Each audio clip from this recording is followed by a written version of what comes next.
r/AskReddit. What is the dumbest thing your parents did while raising you? When I was too young to talk, my sister pushed me down the steps and I had broken both of my collarbones, unbeknownst to my parents. For a few days afterward they were getting such a huge kick out of the fact that whenever they raised my hands above my shoulders I would just start crying for no reason. Yeah, I'm pretty happy I don't remember that. When I was 15 my mom found some NSFW pictures I had taken for my long distance boyfriend with the webcam and deleted. I forgot to empty the recycle bin and I discovered them recovered and saved into a folder made specifically for them. When I confronted my mother about it, she informed me that my stepfather had saved them and that if I wanted to act like a slut, I should expect to be treated like one. He was considerably younger than her, by about 25 years, and he passed the pictures around to all of his friends. My mom would invite them over and basically offer me up for sex. They would ask what I wanted to drink, and when they arrived, my mom would tease me, but isolate the friends and I leaving us alone to have a good time. When I moved in with them, she converted the dog's room into my room, which basically meant one of those foam fold-out chairs that turns into a bed on a bare floor, because the carpet had to be ripped up, because of all the piss and shit. Room still smelled like shit, and I had to live out of a suitcase. She also left me for a week and a half by myself with one of their friends staying in the house with $20 and a note to spend it on dog food. Oh yeah, and once when I had severe bronchitis I asked to go to the doctor. She said she couldn't afford it. I came back to the apartment later to find out she had gone with the neighbor to an amusement park. Thanks, Ma.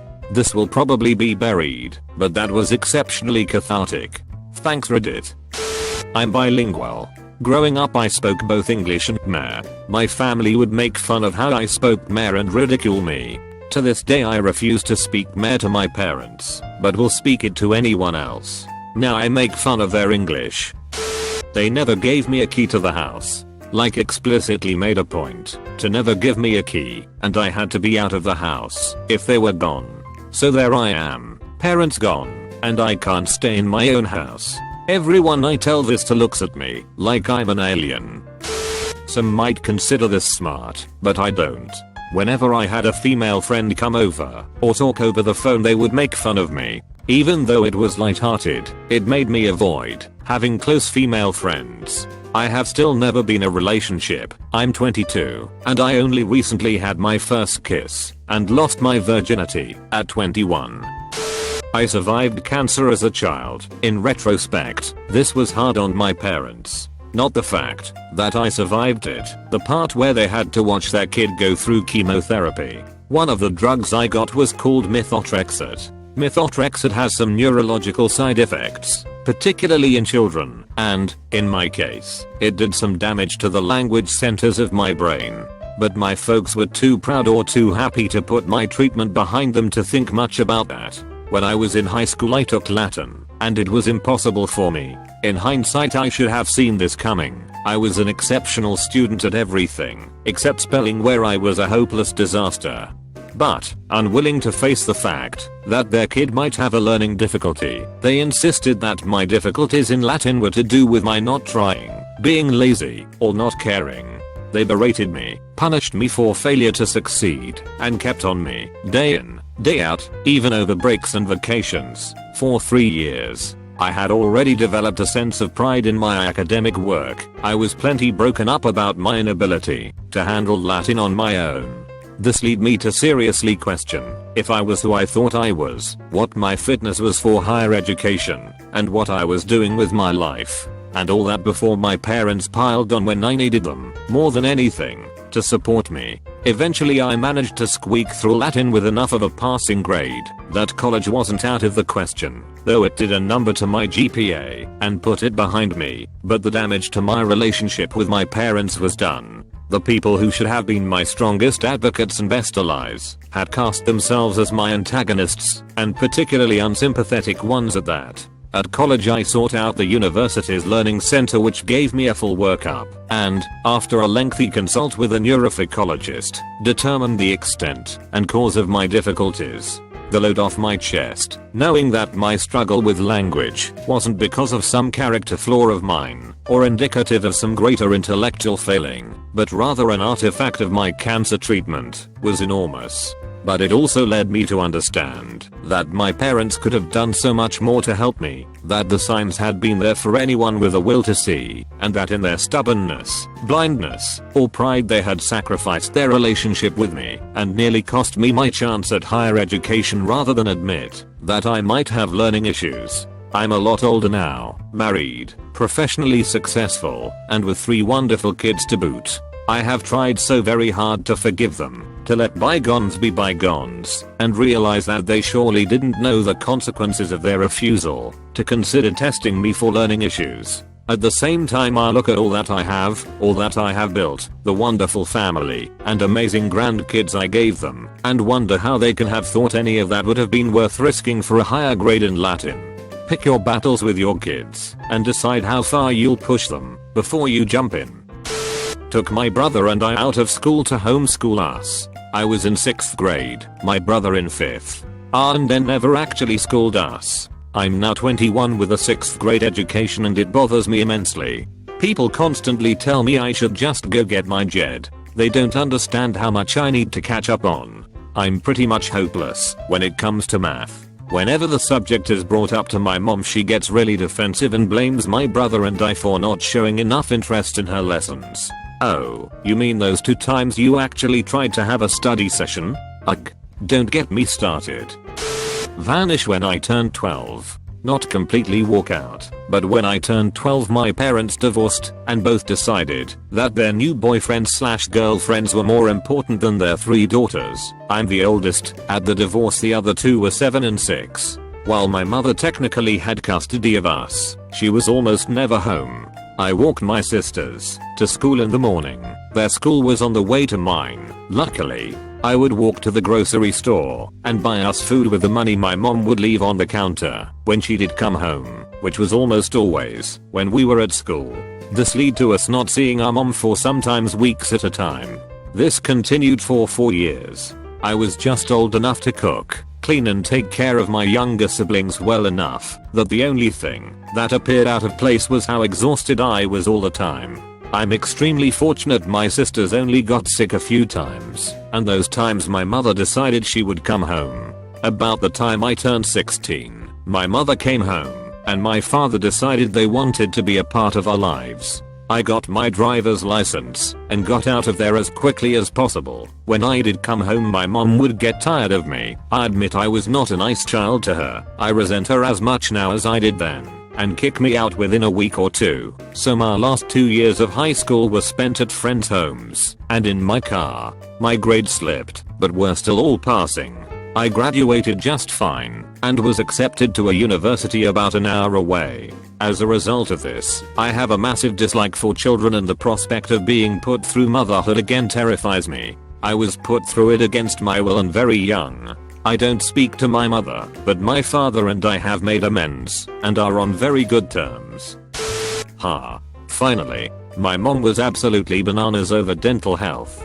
Apparently all of her teeth rotted out of her head as a child. Rather than blame the fact that she didn't brush, she focused in on the lack of fluoride in the drinking water at the time and blamed that. When she had my brother and then me, she realized that we had well water and well water doesn't have fluoride in it. She went nuts trying to find a doc that would give us a script for fluoride. She finds one, and he says to give us 1 drop once a day. She determines that's now enough and forces us to take 7 drops each twice a day. My brother and especially me had a lot of mysterious ailments growing up. As an adult I'm super short, my teeth are funny looking, and my bones are soft. I got arthritis at very young age. My brother has some issues, not as bad. Come to find out it's chronic fluoride poisoning. She poisoned us with fluoride. Not the dumbest thing, but the first thing that comes to mind. When I was learning how to ride a bike my dad thought it would be a good idea if he tied a chain to the bike and ran alongside me. Not sure what he was hoping to accomplish because it offered 0 support, but he did it anyways. The idiocy really wasn't that obvious until I finally got a handle over riding and started to speed down the sidewalk. My dad couldn't keep up, and as I kept going he fell behind. He never let go of the chain, so I got yanked off and smashed into the ground. It was just a bad idea, but we laugh at it now. Not letting me go to a different high school. After grade school I specifically asked to go to a different school that was better funded, closer, and had a great reputation. But my parents sent me to the ghetto ass school because my brother went there. Understandable. But high school was a terrible fucking experience. The school was literally falling apart. You would accidentally rip the railings off the walls in the stairwell. Ceiling tiles would fall on your head. Couldn't play basketball cause all the balls were flat. The place was condemned a year or two after I left. The football team was a giant gang. If you pissed off someone on the team you met them after school, the entire team surrounded you, and you let him beat the shit out of you. If you retaliated in any way, the entire team would stomp you the fuck out. A guy on the football team was beating up a gay kid in the hall. A teacher stepped in, and the player knocked him out. But he was a star player so got a 3-day suspension. Gay kid got 2 weeks for starting it by being gay, and, looking at him. As a gay kid in a school where the only 2 out people feared for their lives, it wasn't a great time. Fuck no, I wasn't out. 10th grade a bunch of my friends snapped and switched schools. Again, my parents wouldn't let me. When I saw my friends a few years later they talked about how the school had no cliques, archery classes and shit, and was basically the time of their lives. Not the worst thing, but I might have hated myself a little less. My older sister almost killed me. Several times. My parents were either blissfully ignorant of it or downplayed the seriousness. This was a good 30 to 35 years ago, so if it were to happen today, I'm pretty sure someone would have gotten child welfare services involved. It didn't help that both my parents came from deep south us backwoods families, so it wasn't uncommon for siblings to be rough and tumble. But my sister is 6 years older than me, so it took a long time for me to catch up in size.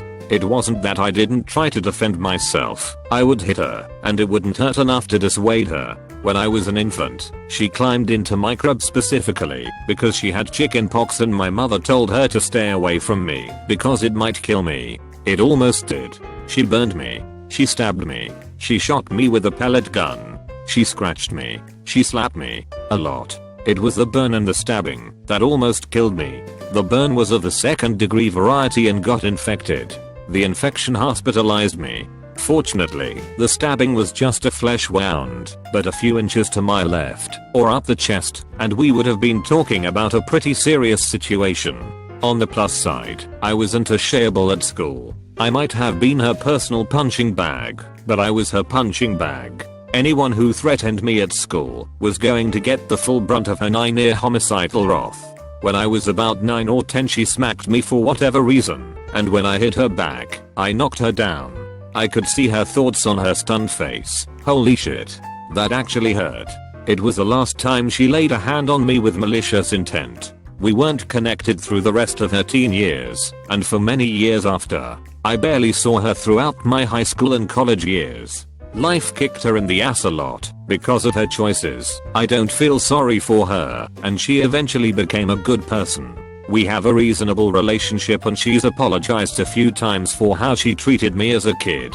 She'll smile and say, but it toughened you up, right? I suppose if by toughened you mean physically and somewhat emotionally scarred, then sure. To this day, though, I can't understand how my parents could just let it go on.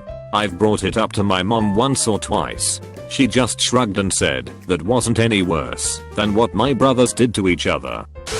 Taught me to be extremely frugal. I barely get to spend money on myself or friends, so when I do get the opportunity, call this my little revenge. I go all out. Hey, I just bought a book on Amazon. You want a coffee maker? Hey, I just bought myself a pack of condoms. You want a stripper? Hey, I just bought myself a pack of gum. You want some Jolly Ranchers? And whoop, there it is. I'm 23 now, and I moved back to my parents' house for a year before going off to law school. My parents don't let me lock my bedroom door for any reason. Sometimes I close the door to change my clothes, and after a few seconds my mom would come running down the hall and yell, "Why is your door closed? I need to move out." Like now. I haven't jerked off in my own room for more than a week. I can't even lock the door at night because they always check in on me before going to bed. Ugh. My dad told me don't stress so hard about school. Your sister is the smart one. You're the pretty one. Both of them either not noticing or ignoring I suffered from an eating disorder in my teenage years, which was a manifestation of generalized anxiety disorder. My father is a psychologist and my mother struggles with bipolar. Whoosh. Only got help once I moved out. Yeah, my sister is a doctor, but she hates it and is going into academics, and I'm getting a law degree. I love them, but that's mean shit to say to both of us.